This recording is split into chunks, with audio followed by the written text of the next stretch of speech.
Where are you going, Megs? You're going to the reservoir.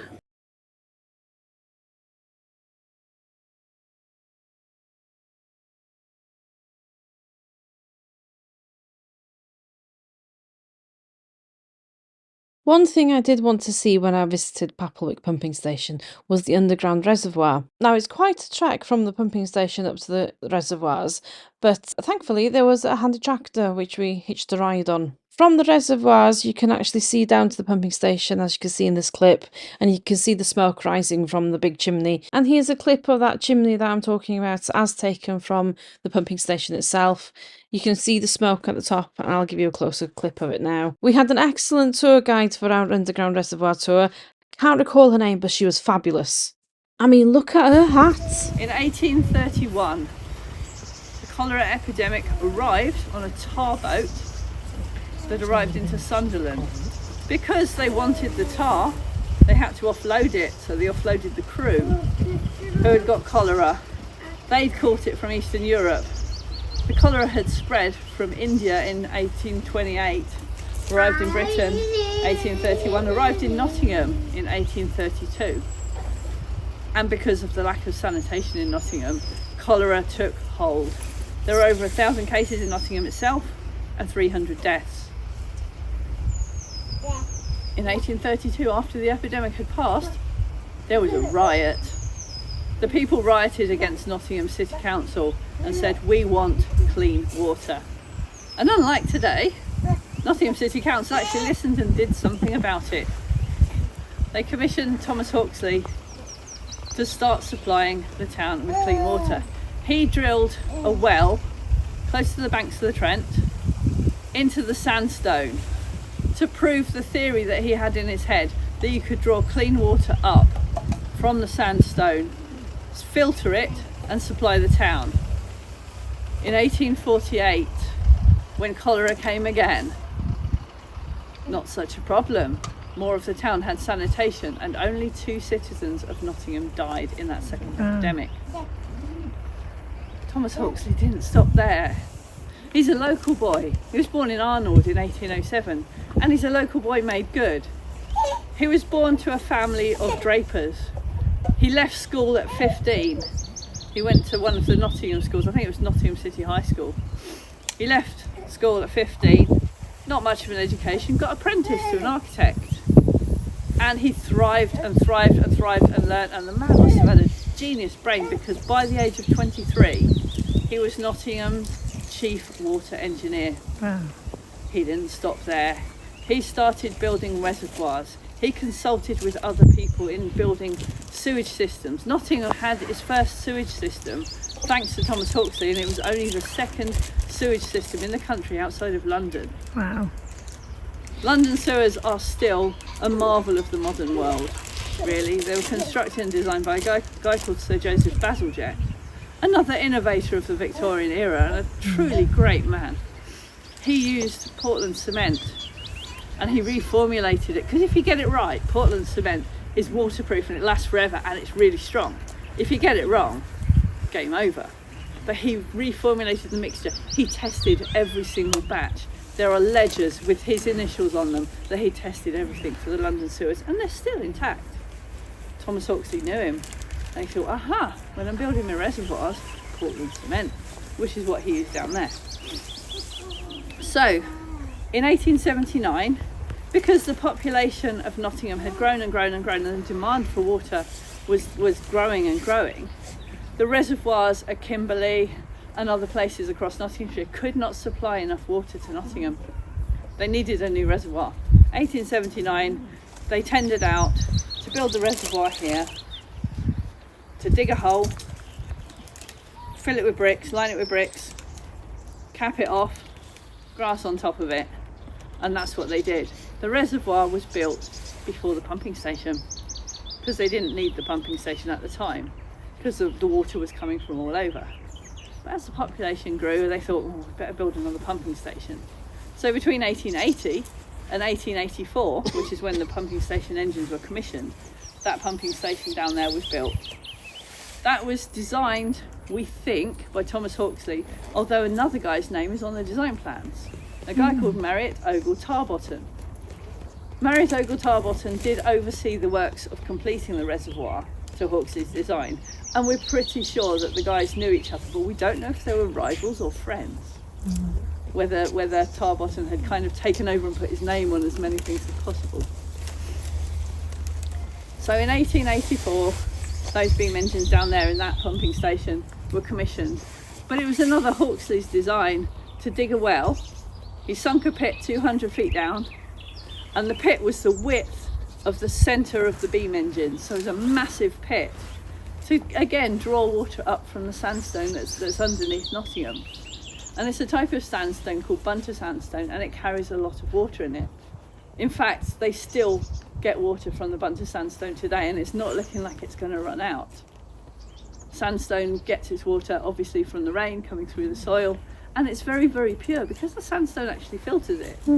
So for most of the time when this reservoir was full, nothing happened except it was filtered through the sandstone, and the sandstone kind of precipitates out in there. So the Nottingham citizens were getting pure, clean water from a reservoir that wasn't open to the elements.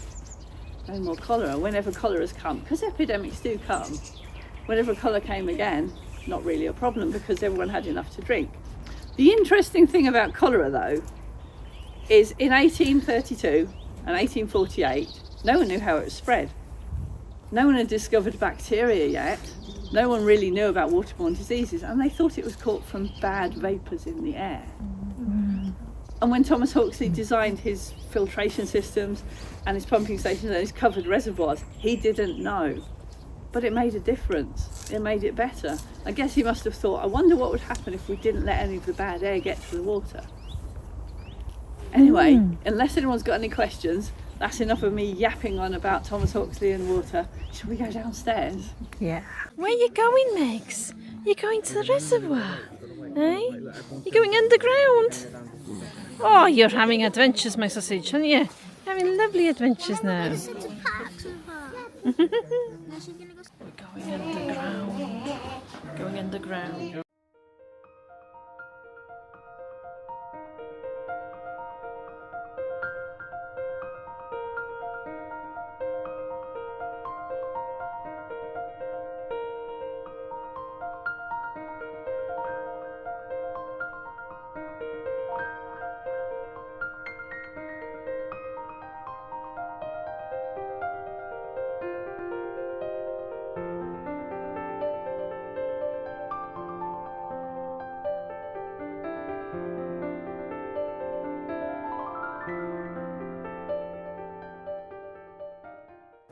Papplewick Reservoir.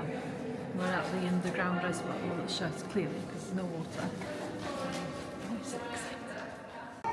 Unlike most of the other reservoirs designed by Thomas Hawksley, this one is fan vaulted, which means these go out into a lovely fan and it gives it a more cathedral-like appearance.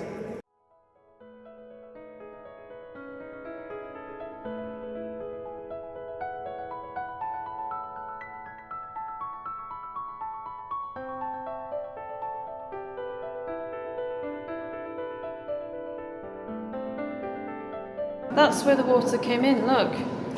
Wow. Yeah? So that's how the water came in. That's deep, the water. I don't think it's very deep, no, but I wouldn't put your feet in it. Go on then. What's that then? Which were Victorians. And the guy who took over overseeing the works of this reservoir. Very quickly. This was for when the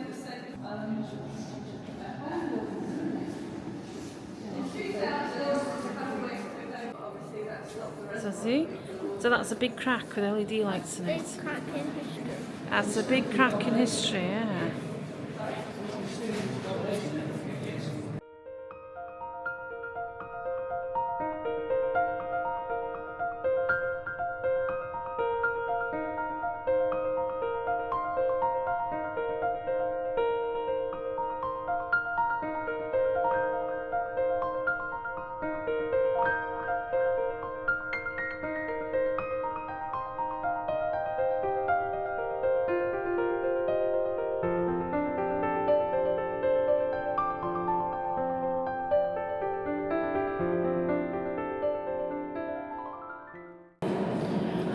just find it fascinating that this sort of structure's here, because no one would ever see it.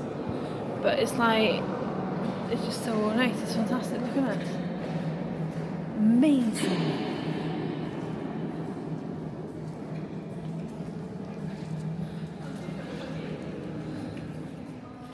Hey Megs, it's not doing good for your bronchitis, is it, eh? Come on then, sausage. After the tour, we headed back up ground to see the engine house. No, don't touch it. Yes, my kids are old enough to know better, but occasionally you still have to tell them no to things. This was quite mesmerising to watch, actually, watching these pistons go up and down. I really enjoyed this place, it was lovely. Look at this. The ornateness of everything here, and it wasn't meant to be seen by anyone, it's just amazing. Look at the windows. Yeah. Look at, it's amazing, isn't it, the detail. And to imagine this is just in a pumping house. Yeah, look, fishes. Fishy, and then a bit of that. It's just very ornate. Well, it's very, very old. Come on then, let's go up, shall we?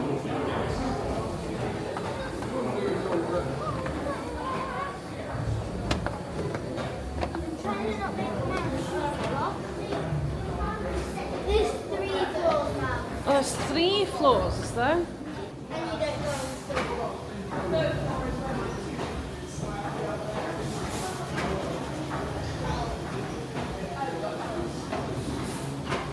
See? They've got a kettle, they're boiling their water.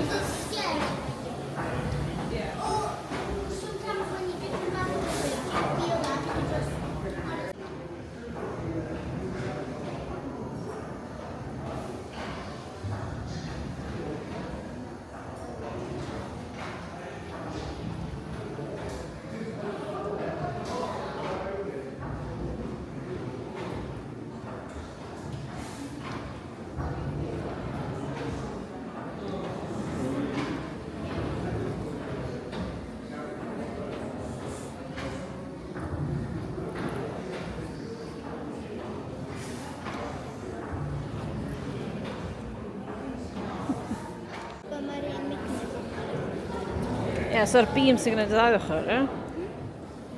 Yep. And...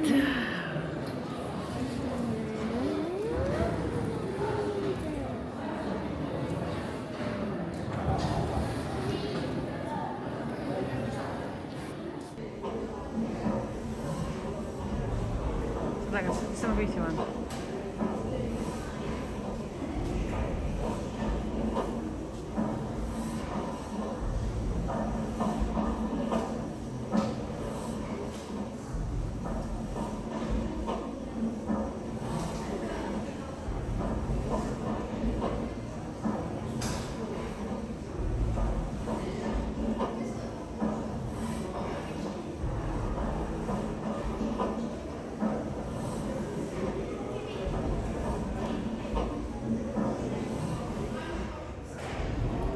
Oh. Oh.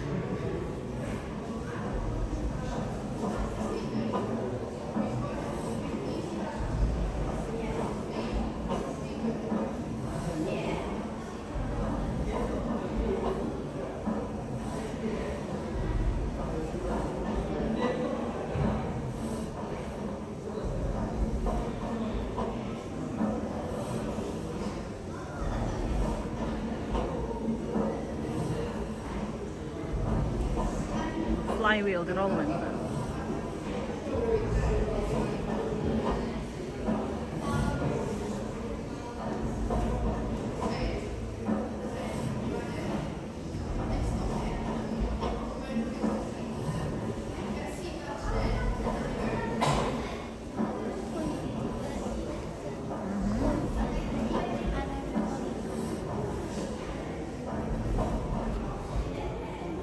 Right, so mae'n gweithio on the well.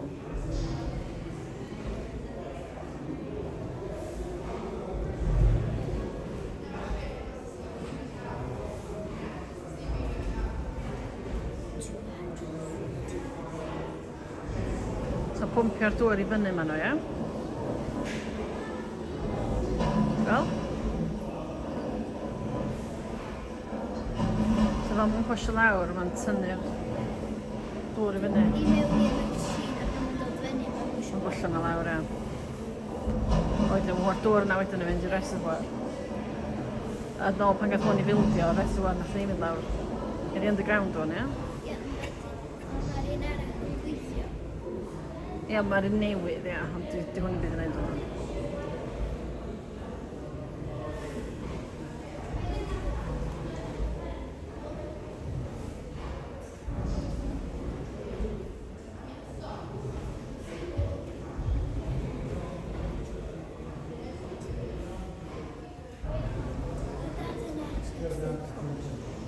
The governor, right, so, the governor is driven from the fire.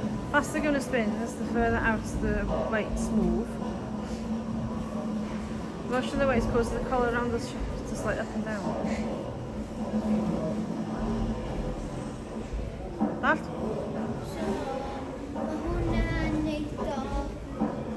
Neud hwnna'n mynd o gwmpas. Casta. Oh, mae'n gwybod bod yn ti.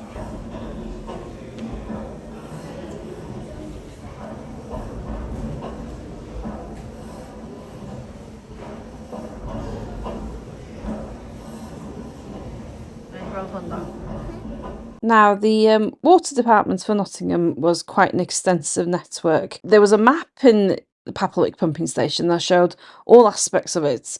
So there were numerous reservoirs, including, you know, the famous ones like Lady Bower and that sort of thing, and then smaller ones, and there was pumping stations all over the place. I think I counted there was something like 7 pumping stations. Most of them have disappeared, or when I say most of them have disappeared, I mean the buildings that housed them. I assume that the workings are still there somewhere. But I'm so glad that Papplewick survives. It's a testament to the Victorian engineers, honestly. They were so brilliant.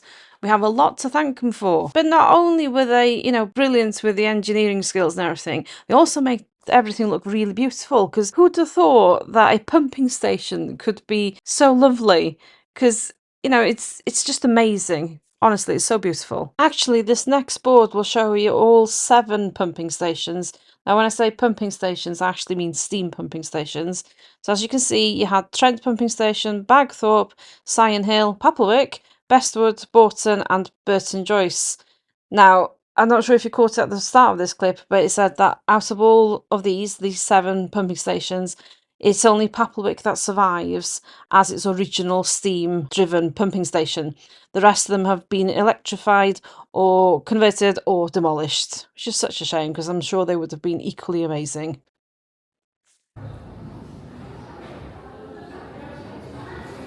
Cool.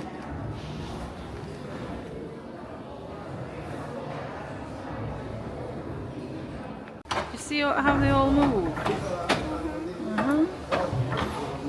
Because look, the pistons are going. Oh, not boiling. So this is how they put coal in here. Can you touch the brick? Yes. Just like a furnace, yeah? Like in Minecraft. But ours is way easier. It looks like an oven. What, these? Yeah. Well, it effectively is. No, in Minecraft, ours is furnace. Steep staircase, careful. Not sure if you caught the conversation between me and the little one. I was telling her that these were the boilers and there was basically a furnace. And she says, like Minecraft. Now, I don't mind, okay? If Minecraft makes her understand how they work, then go for it. So yes, there were 6 boilers in this room. The day we were there was only one alight because I can't imagine that they need all 6 of them going for a steam event. But it was nice to see one of them in action anyway. So we've finished up at Papplewick pumping station now. It's such a great place. I really enjoyed it. I would definitely recommend the visit. There's a visit to the underground reservoir. No, highly recommend. It's just brilliant. I loved it. Loved it.